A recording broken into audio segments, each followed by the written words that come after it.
Pero pag binitawan ko, bumabalik yung electromagnet. So namamagnet niya yung line side at load side ng nakaganito. Bumibitaw rin pagkabitaw natin ng push button. Ayan. Pero pag nalagyan natin ng 13 at 14 yan, maglalak lang yung electromagnet. So may supply na papasok sa ating relay.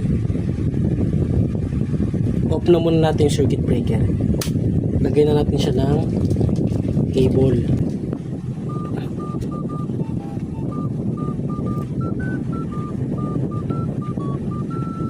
Yan. So hindi pa siya tapos, papasok ng 14 yan. Yan.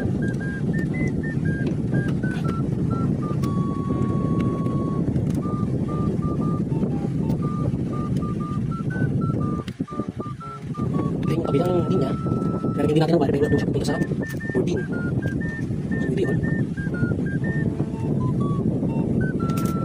Pagkaminin natin yan dyan. Ito yung ating interlock na kanina ng spring ko.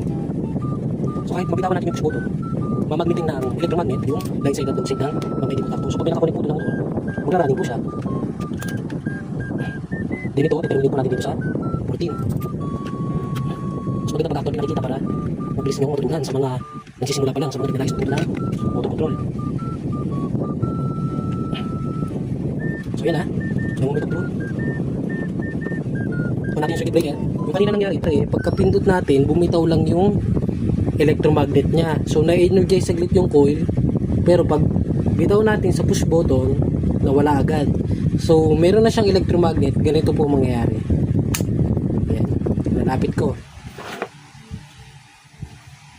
Na-energize yung holding coil. So pag nakalubog po yan, yung nakikita ninyong L1, L2 at L3 at yung sa baba na T1, T2 at T3. So nagkakaroon po ng continuity yan.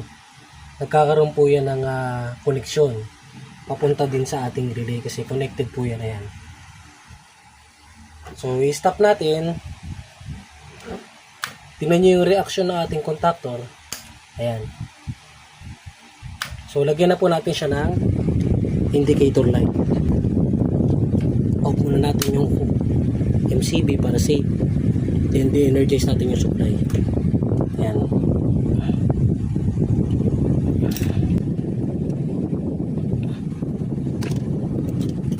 Dito po natin yan, determinate. Kagayin natin nasa diagram.